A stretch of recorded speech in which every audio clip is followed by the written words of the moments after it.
Lettre aux Galates. Chapitre 1. De la part de Paul, apôtre ni par des hommes, ni par l'intermédiaire d'un homme, mais par Jésus-Christ et par Dieu le Père qui l'a ressuscité, et de la part de tous les frères qui sont avec moi, aux assemblées de Galatie. Que Dieu notre Père et le Seigneur Jésus-Christ vous accorde faveur imméritée et paix. Celui-ci s'est donné lui-même pour nos péchés, afin de nous délivrer du présent monde mauvais, selon la volonté de notre Dieu et Père, à qui soit la gloire à tout jamais. Amen.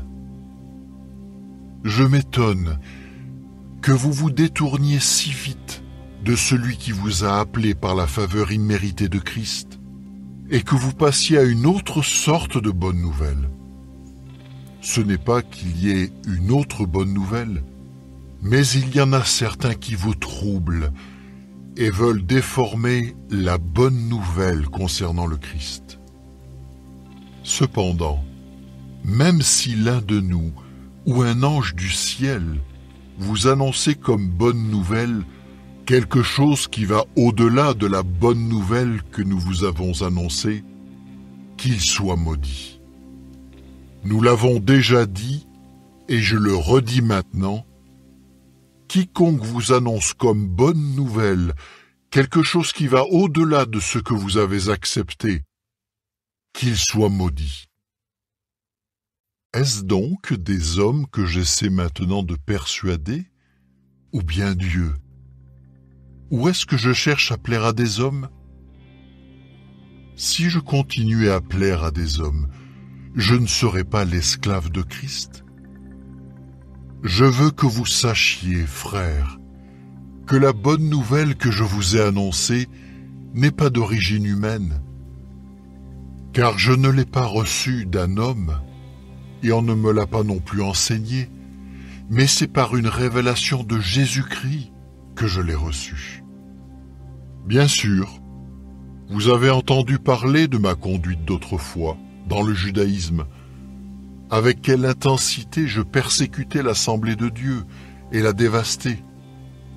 Je faisais de plus grands progrès dans le judaïsme que beaucoup de ceux de mon âge et de ma nation, parce que j'étais bien plus zélé pour les traditions de mes pères.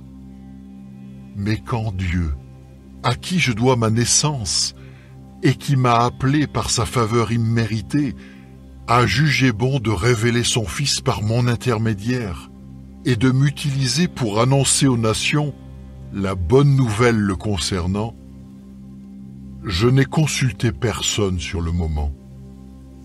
Je ne suis pas non plus monté à Jérusalem vers ceux qui étaient apôtres avant moi, mais je suis parti en Arabie, et ensuite je suis revenu à Damas. Puis, 3 ans plus tard, je suis monté à Jérusalem pour voir Céphas, et je suis resté avec lui 15 jours. Mais je n'ai rencontré aucun autre apôtre, à part Jacques, le frère du Seigneur.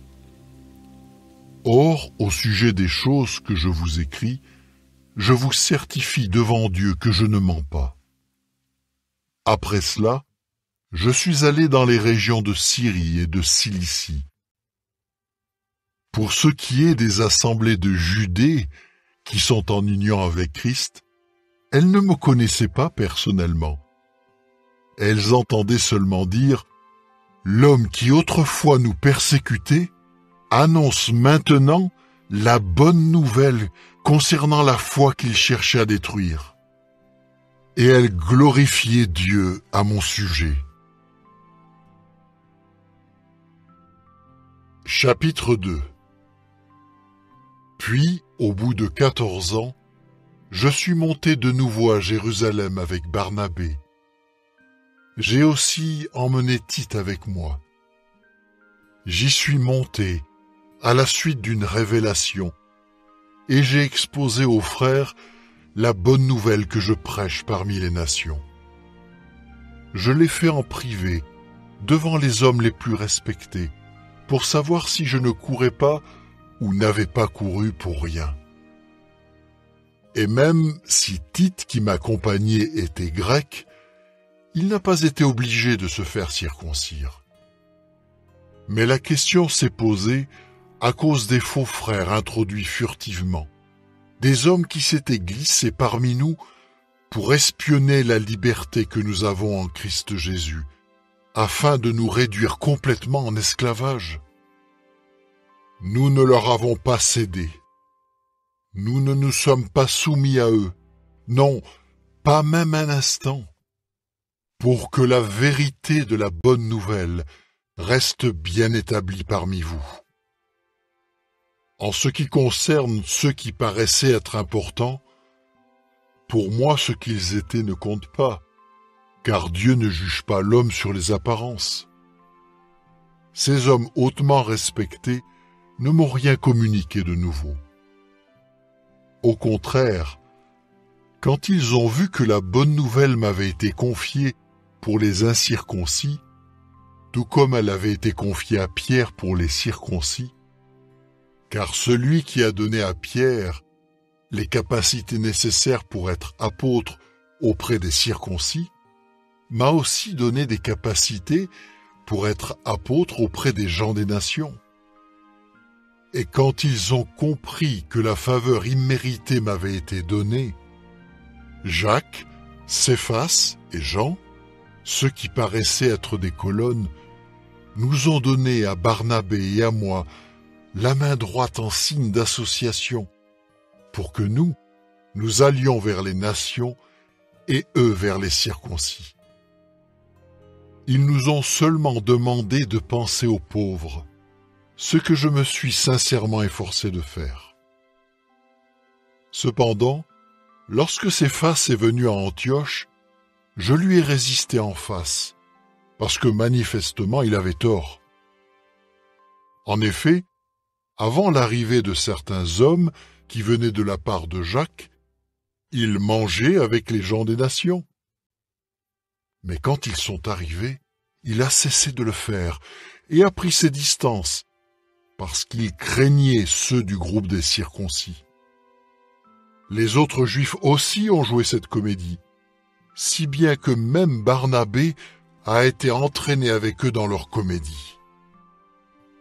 Quand j'ai vu qu'ils ne marchaient pas selon la vérité de la bonne nouvelle, j'ai dit à Céphas devant tous, « Si toi, bien que tu sois juif, tu vis comme les nations et non comme les juifs, comment peux-tu obliger les gens des nations à vivre selon les coutumes juives?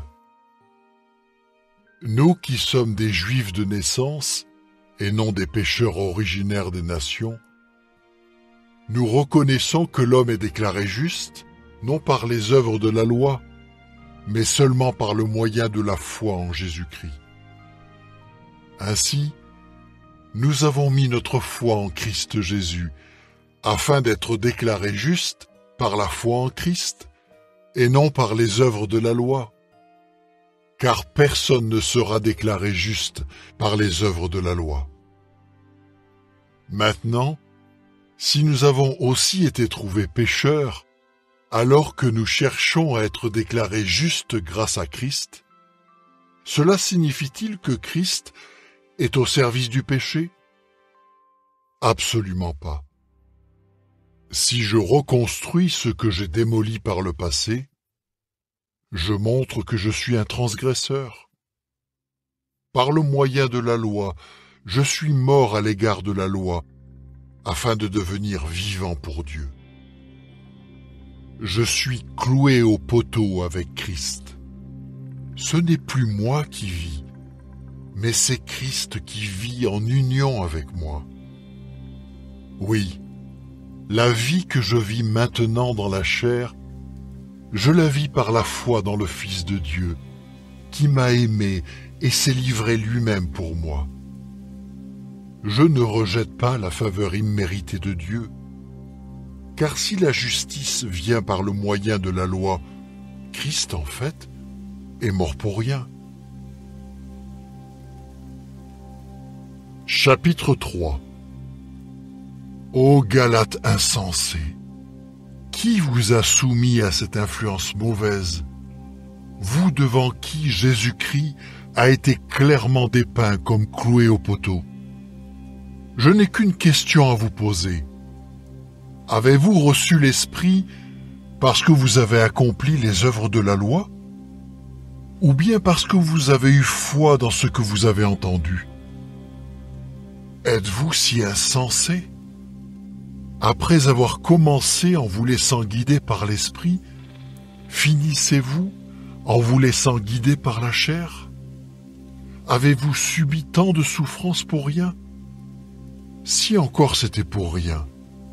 Donc, celui qui vous fournit l'Esprit et qui réalise des œuvres de puissance parmi vous, le fait-il en raison des œuvres de la loi que vous accomplissez, ou bien en raison de votre foi dans ce que vous avez entendu? C'est comme pour Abraham. Il eut foi en Jéhovah, et cela fut porté à son compte comme justice. Vous savez bien que ce sont ceux qui sont attachés à la foi qui sont fils d'Abraham. Or le passage des Écritures, voyant que Dieu déclarerait les gens des nations justes sur la base de la foi, a annoncé d'avance la bonne nouvelle à Abraham en disant « Par ton moyen, toutes les nations seront bénies. » Ceux qui sont attachés à la foi sont donc en train d'être bénis avec Abraham, qui a eu foi.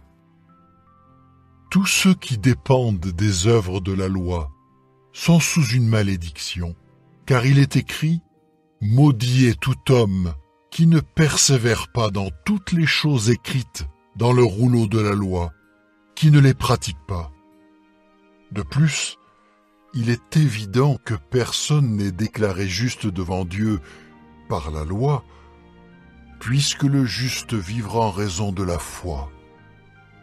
Or, la loi ne repose pas sur la foi. Elle dit plutôt « Celui qui pratique ces choses vivra grâce à elles. » Christ nous a rachetés, nous libérant ainsi de la malédiction de la loi, en devenant malédiction à notre place. Il est écrit en effet « Maudit est tout homme pendu à un poteau. » Cela a eu lieu afin que la bénédiction d'Abraham vienne sur les nations par le moyen de Christ Jésus, et que, grâce à notre foi, nous recevions l'Esprit promis. Frères, je parle en utilisant un exemple purement humain. Une fois qu'une alliance a été validée, même si c'est par un homme, personne ne l'annule ou n'y fait des ajouts. Or les promesses ont été dites à l'adresse d'Abraham et de sa descendance. Il n'est pas dit « et à tes descendants » dans le sens de beaucoup, mais « et à ta descendance » dans le sens d'un seul descendant, qui est Christ. De plus, je dis ceci, la loi, qui a paru 430 ans plus tard, n'annule pas l'alliance que Dieu avait validée, et n'abolit donc pas la promesse. Si l'héritage s'obtient par la loi, il ne s'obtient plus grâce à une promesse. Pourtant, c'est par le moyen d'une promesse que Dieu l'a donnée volontiers à Abraham. Alors, pourquoi la loi? Elle a été ajoutée pour mettre en évidence les transgressions jusqu'à ce qu'arrive la descendance à qui la promesse avait été faite, et elle a été transmise par l'intermédiaire d'anges, par la main d'un médiateur. Or, il n'y a pas de médiateur lorsqu'il n'y a qu'une seule personne concernée. Et Dieu n'est qu'un seul. La loi est-elle donc contre les promesses de Dieu? Absolument pas. Car si une loi pouvant procurer la vie avait été donnée, il aurait réellement été possible d'être considéré comme juste par le moyen de la loi. Mais l'Écriture a soumis toute chose à la garde du péché, pour que la promesse provenant de la foi en Jésus-Christ soit donnée à ceux qui exercent la foi. Cependant, avant qu'arrive la foi, nous étions gardés sous la loi, confiés à sa garde, attendant la foi qui allait être révélée. La loi est donc devenue notre précepteur menant à Christ, pour que nous soyons déclarés justes grâce à la foi. Mais maintenant que la foi est arrivée, nous ne sommes plus sous un précepteur. En fait, par le moyen de votre foi en Christ Jésus, vous êtes tous fils de Dieu. Car vous tous qui avez été baptisés en Christ, vous avez revêtu Christ. Il n'y a ni juif, ni grec, il n'y a ni esclave, ni homme libre, il n'y a ni homme, ni femme, car vous êtes tous un en union avec Christ Jésus. De plus, puisque vous appartenez à Christ, vous êtes vraiment la descendance d'Abraham, héritier par rapport à une promesse. Chapitre 4. Or je dis qu'aussi longtemps que l'héritier est un jeune enfant, il n'est pas différent d'un esclave, bien qu'il soit le seigneur de tout. Il est soumis à des surveillants et à des intendants jusqu'au jour fixé par son père. De même, nous aussi, quand nous étions des enfants, nous étions esclaves des choses élémentaires du monde. Mais lorsque le temps prévu a été écoulé, Dieu a envoyé son Fils, qui est né d'une femme et se trouvait soumis à la loi, pour libérer par rachat ceux qui étaient sous la loi, afin que nous puissions être adoptés comme fils. Et parce que vous êtes des fils, Dieu a envoyé l'Esprit de son Fils dans nos cœurs, et cet Esprit crie « Abba, Père ». Ainsi, tu n'es plus esclave, mais fils. Et si tu es fils, tu es donc aussi héritier grâce à Dieu. Or, quand vous ne connaissiez pas Dieu, vous étiez esclaves de dieux qui en réalité ne le sont pas. Mais maintenant que vous avez appris à connaître Dieu, ou plutôt que vous êtes connus de Dieu, comment se fait-il que vous retourniez à ces faibles et misérables choses élémentaires et que vous vouliez de nouveau travailler pour elles comme esclaves? Vous respectez scrupuleusement les jours, les mois, les époques et les années. J'ai bien peur pour vous que tous mes efforts en votre faveur aient été inutiles. Frères, je vous en prie, devenez comme moi, parce que moi aussi j'étais comme vous. Vous ne m'avez fait aucun tort. Vous savez que c'est une maladie qui m'a donné l'occasion de vous annoncer la bonne nouvelle la première fois. Et même si c'était éprouvant pour vous de me voir dans cet état, vous ne m'avez pas traité avec mépris ni dégoût. Au contraire, vous m'avez reçu comme un ange de Dieu, comme Christ Jésus. Où est ce bonheur que vous aviez? Car je peux témoigner que, si cela avait été possible, vous vous seriez arraché les yeux pour me les donner. Alors quoi? Suis-je devenu votre ennemi parce que je vous dis la vérité? Ils font tout pour vous gagner, mais pas dans une bonne intention. Ils veulent vous éloigner de moi pour que vous ayez très envie de les suivre. Cela dit, il n'y a rien de mal à ce que quelqu'un fasse tout pour vous gagner, tant que c'est dans une bonne intention et que cela ne se passe pas seulement quand je suis présent parmi vous, vous mes petits-enfants, pour qui je suis de nouveau dans les douleurs de l'accouchement, jusqu'à ce que Christ soit formé en vous. Si seulement j'étais présent parmi vous en ce moment, et si je pouvais vous parler autrement, car je ne sais pas quoi penser à votre sujet. Dites-moi, vous qui voulez être sous la loi, n'entendez-vous pas ce que dit la loi? Par exemple, il est écrit qu'Abraham a eu 2 fils, un par la servante et un par la femme libre. Mais celui de la servante est né de façon naturelle, alors que celui de la femme libre est né grâce à une promesse. Ces événements ont une signification symbolique. Ces femmes représentent 2 alliances. L'une d'elles, celle du mont Sinaï, donne naissance à des enfants pour l'esclavage, et elle est comme Agar. Agar représente le Sinaï, une montagne en Arabie, et elle correspond à la Jérusalem actuelle, car elle est esclave avec ses enfants. Mais la Jérusalem d'en haut est libre, et c'est elle notre mère. En effet, il est écrit « Réjouis-toi, femme stérile, toi qui n'as pas d'enfant. Laisse éclater ta joie, toi qui n'as pas les douleurs de l'accouchement, car la femme qui a été abandonnée a plus d'enfants que la femme qui a le mari. Or vous, frères, vous êtes enfants de la promesse, tout comme Isaac.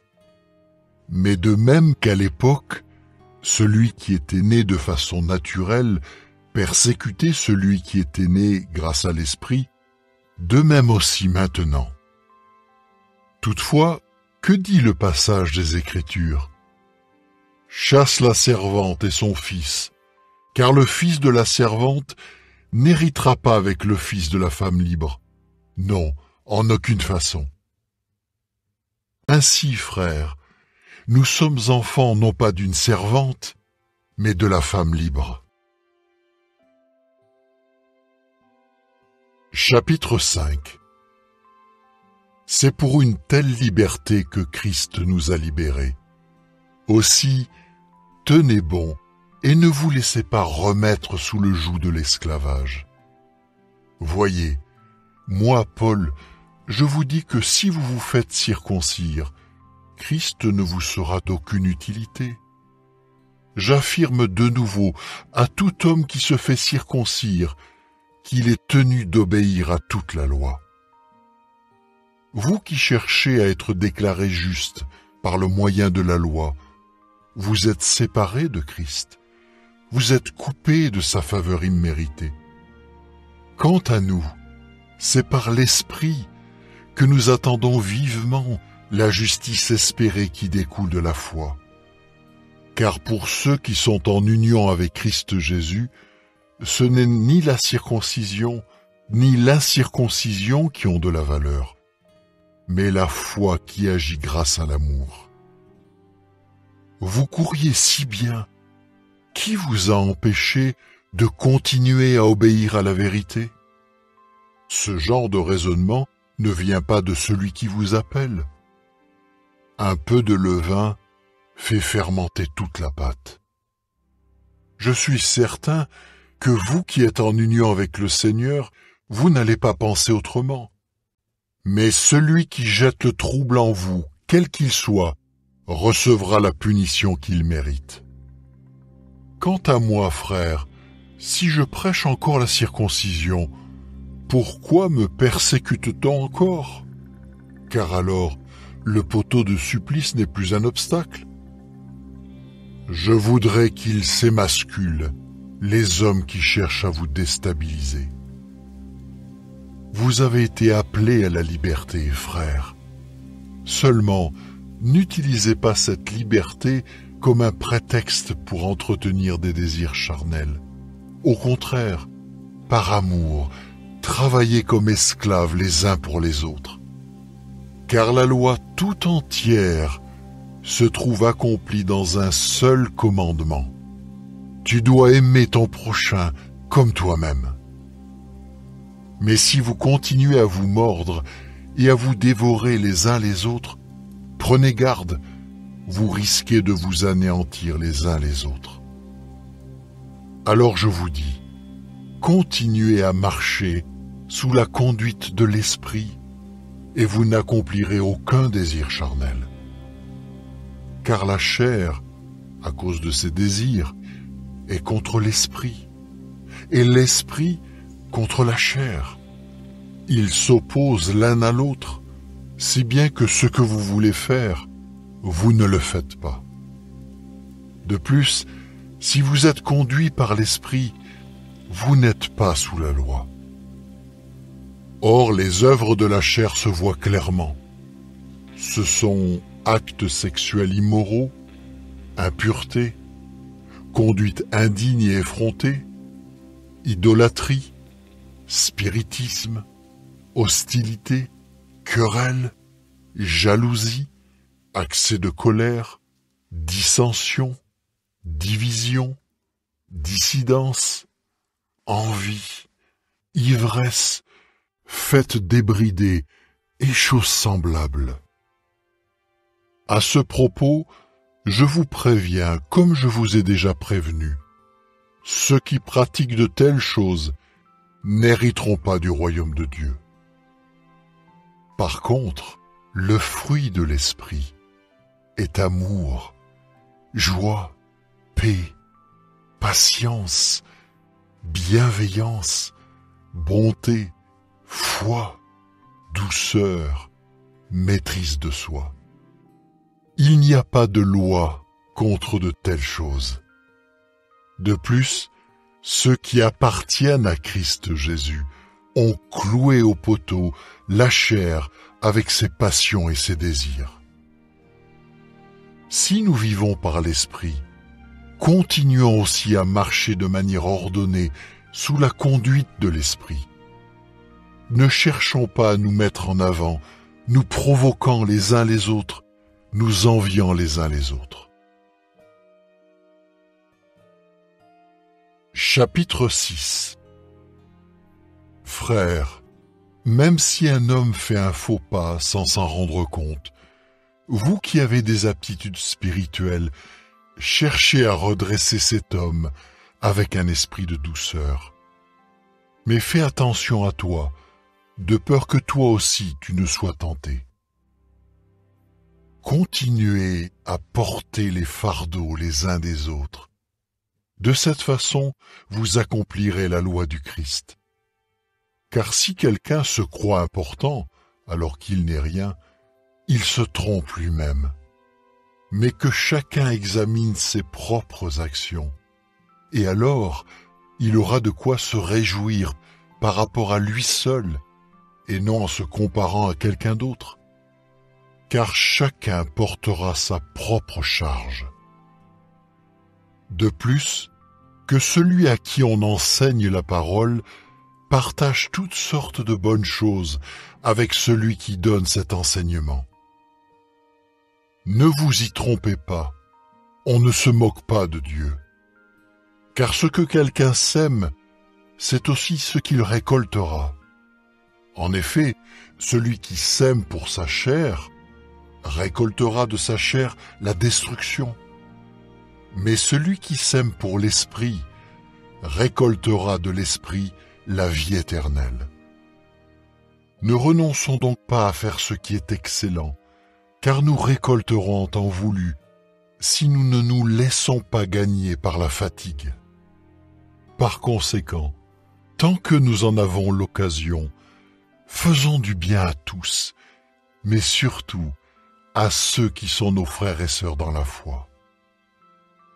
Voyez avec quelles grandes lettres je vous ai écrit de ma propre main. Ce sont tous ceux qui désirent faire bonne impression dans la chair, qui veulent vous forcer à vous faire circoncire, et ce, uniquement afin de ne pas être persécutés pour le poteau de supplice du Christ.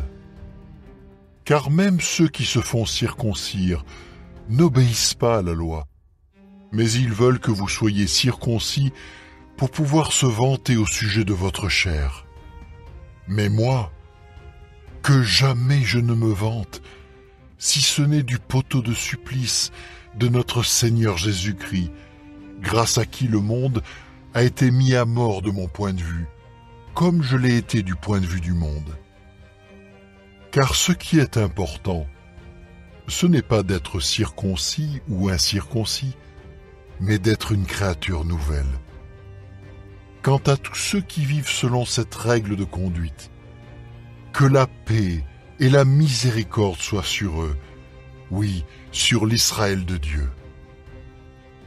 Désormais, que personne ne me cause d'ennui, car je porte sur mon corps les marques d'un esclave de Jésus. Que la faveur imméritée de notre Seigneur Jésus-Christ soit avec l'esprit que vous manifestez, frères. Amen.